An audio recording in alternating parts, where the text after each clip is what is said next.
Hello friends, जय Shri Shyam channel पर आपका स्वागत है। आज मैं बनाने जा रही हूँ हरा साग। हरे साग के लिए मैंने सरसों और पालक को 1 किलो लिया था। करीब 600 ग्राम के करीब सरसों और 400 ग्राम के करीब पालक, 200 ग्राम के करीब मैंने ये बथुआ लिया है। और इन सबको मैंने पहले साबुत बीन लिया है। सरसों और पालक को साबुत बीन लिया था और इसे पहले साबुत ही मैंने धो लिया है। ऐसा करने से होगा क्या कि जो साबुत धो लेते हैं हम, तो इसके जो पोषक तत्व होते हैं वो पानी में नहीं बहते। तो इसलिए कभी भी इसे पहले अच्छे से बीन ले। जो इसके फालतू खराब पत्ते होते हैं, पीले पत्ते, उनको निकाल दे। अगर कोई कूड़ा करकट हो, रस्सी वगैरह होती है जो उसमें, वो सब निकाल दे। फिर अच्छे से इसे धो ले। चाहे तो आप इसे 1-2 घंटे धो के स्टेन करने के लिए रख सकते हैं। अगर टाइम नहीं है तो आप इसी तरह से धो के तुरंत भी काट के बना सकते हैं।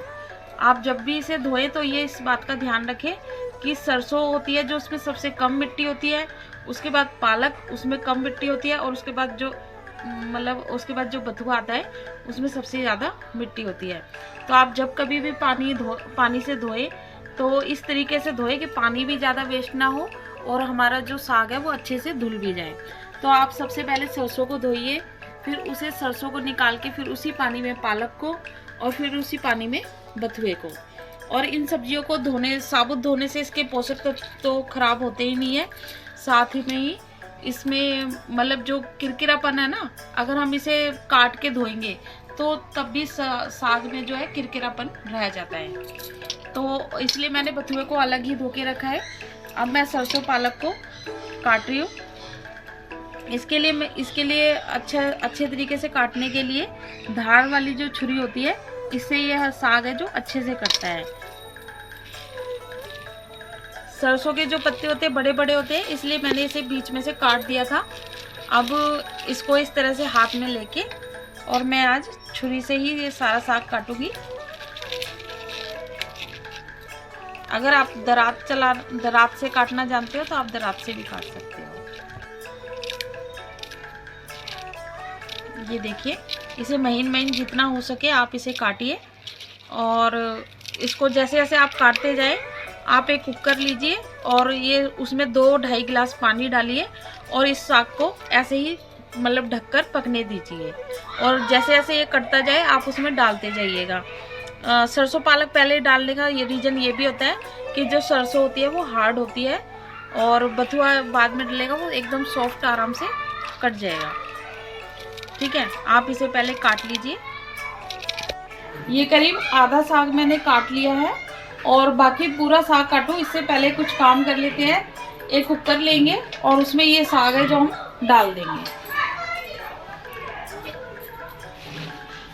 क्योंकि अगर हम पूरा साग काट के डालेंगे तो वो एक साथ आ नहीं पाएगा, और इसलिए पहले हम जितना काटते जाते हैं वो धीरे धीरे डालते जाएंगे।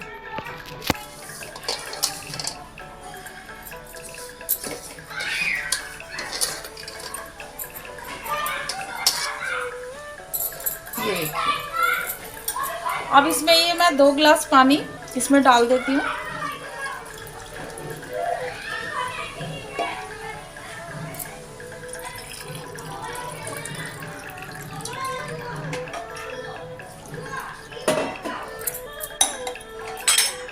और इसको थोड़ा हाई और मीडियम के बीच में इसे टेम्परेचर को रख के गैस के, और इसे हम ऐसे ही पकने देंगे। और इतने हम जो बाकी साग बचा है उसे भी काट लेते हैं।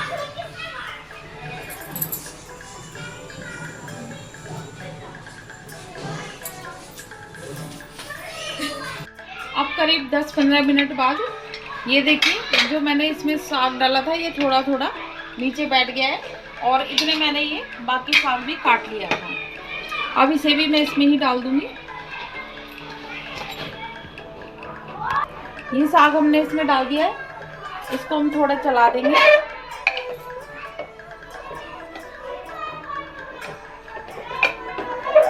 अगर हम एक साथ इकट्ठा डाल दें ना तो वो एकदम से आ नहीं पाता और हमारा टाइम भी वेस्ट होता है, इसलिए हमने इसे ऐसे डाल देंगे। और अभी इसे हम धीमी आंच पर इतने पकने देंगे। इतने हम तैयारी कर लेते हैं। ये मैंने अदरक का टुकड़ा लिया है करीब 1 सवा इंची का, और 3 बड़े टमाटर हैं और टमाटर हमें देसी लेने हैं इसमें, और 8-10 हरी मिर्चें, 8 से 10 लहसुन की कलियां ले लेंगे। उसमें से कुछ लहसुन से हम तड़का लगाएंगे और कुछ हम पेस्ट बना लेंगे। तो आप अदरक, लहसुन, टमाटर और हरी मिर्च का पेस्ट बना लें, इन्हें अच्छे से धोकर और काट के, ठीक है। फिर इसके बाद हम इसमें देखते हैं क्या क्या मसाले हमें डालने हैं। अब करीब इसे पकता हुआ 1 घंटा हो चुका है और साथ में मैंने इसे काटा भी है, बाकी जो प्रिपरेशन है वो भी सारी करी है। अब ये मैंने अदरक, लहसुन, टमाटर और हरी मिर्च का पेस्ट बना लिया है, इसे मैं इसमें ही डाल दूँगी।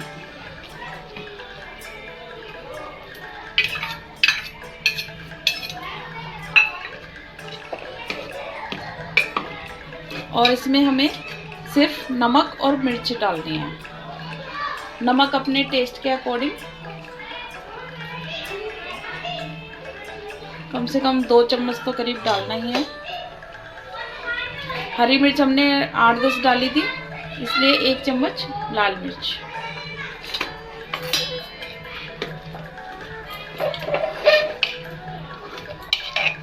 अब देखिए, अब इससे होगा क्या कि टमाटर, हरी मिर्च और अदरक, लहसुन है जो हम इसमें मतलब डाल के सीटी लगाएंगे। तो अगर हम वैसे टमाटर, हरी मिर्च डालते तो भून के डालते तो उसमें जो हमारा घी है वो ज़्यादा लगता। अब ऐसे करने से ये पक भी जाएंगे और जो घी है वो भी कम लगेगा।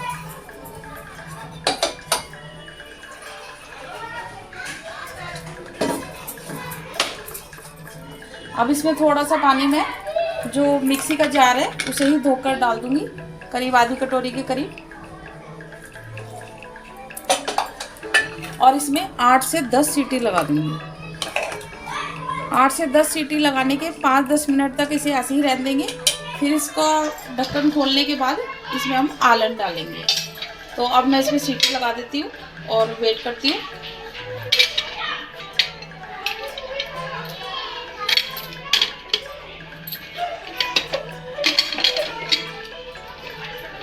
गैस को हम तेज कर देंगे ताकि जल्दी सीटी आ जाए।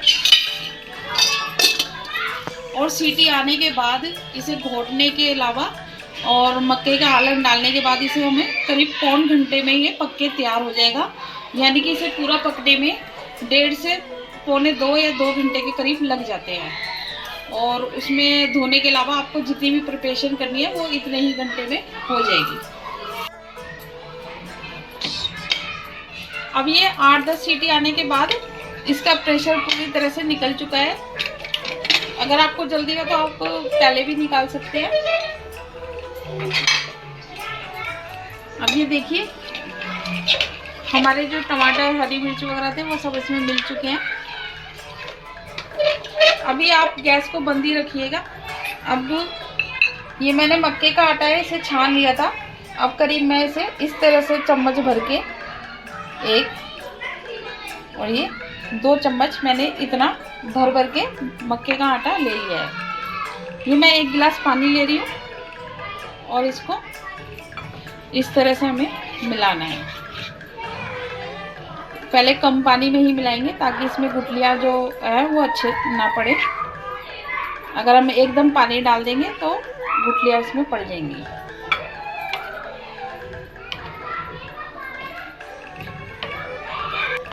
ये बिल्कुल अच्छी तरह से मिल चुका है और इसमें बिल्कुल भी एक गुठलियाँ नहीं है।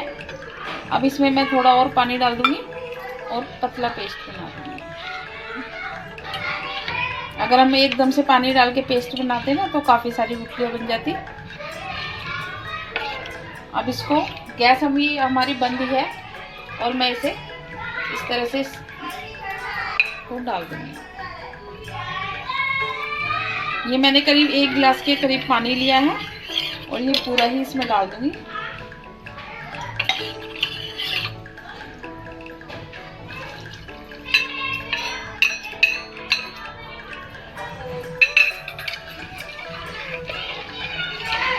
अब ये देखिए, अगर आपके पास घोटनी है तो आप उससे इसको घोट सकते हैं, बट मैं इसे चम्मच से ही घोटती हूँ। तो इस तरह से उल्टा चम्मच करेंगे और इसे इस तरह से चलाएंगे। और इस प्रक्रिया को करीब 5-10 मिनट तक आप करें। अगर आप इसे गैस चालू करके करेंगे तो ये काफ़ी उचटता है, तो उस समय इतना करना संभव नहीं है। काफ़ी लोग होते हैं जो इसे मिक्सी में घोट देते हैं, मतलब मिक्सी में पीस देते हैं, तो उससे वो टेस्ट नहीं आ पाता है।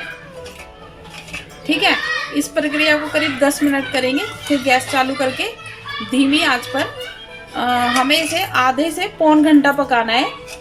और आप इसको इस तरह से मतलब नाक के पास लाके सूंघ के देखिएगा, तो अभी इसमें कच्चे मक्के के आटे की स्मेल आ रही होगी, और जब वो ये पक जाएगा तो वो मक्के के आटे की जो स्मेल है वो आना बंद हो जाएगी। तब आप समझिएगा कि ये हमारा हरा साग है जो बन चुका है, मतलब अच्छे से पक चुका है।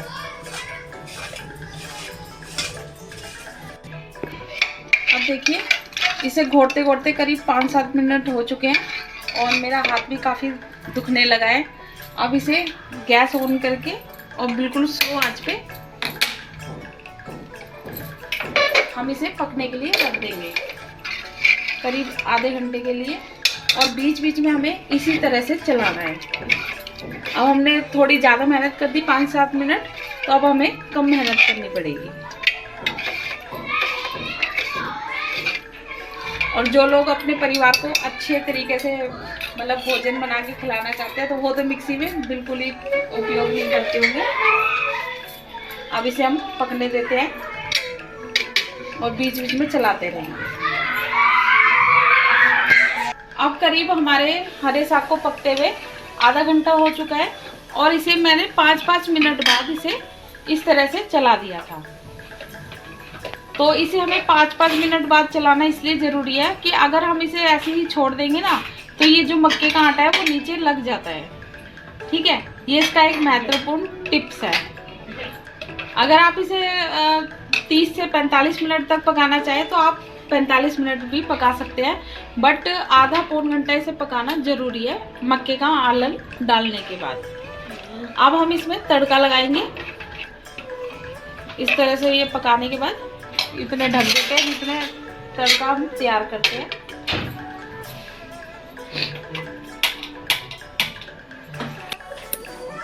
अब इसमें हम घी डालेंगे अपने तड़के के अकॉर्डिंग।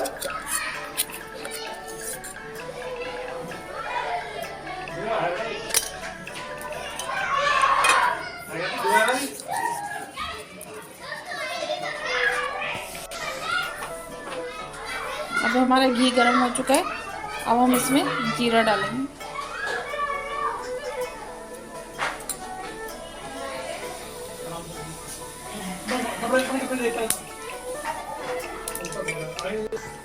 जैसे हमारा जीरा ये ब्राउन होता है तो हम इसमें लहसुन डाल देंगे कटा हुआ।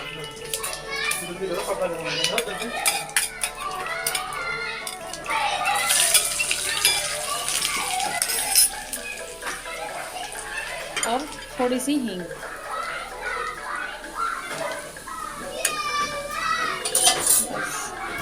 अब जैसे हमारा लहसुन ब्राउन होगा, हम ये तड़का हरे साग में लगा देंगे और हमारा हरा साग बनकर तैयार हो जाएगा। और इसमें मक्खन भी डालें आधा टिक्की, और फिर सर्व करते टाइम भी मक्खन डालें।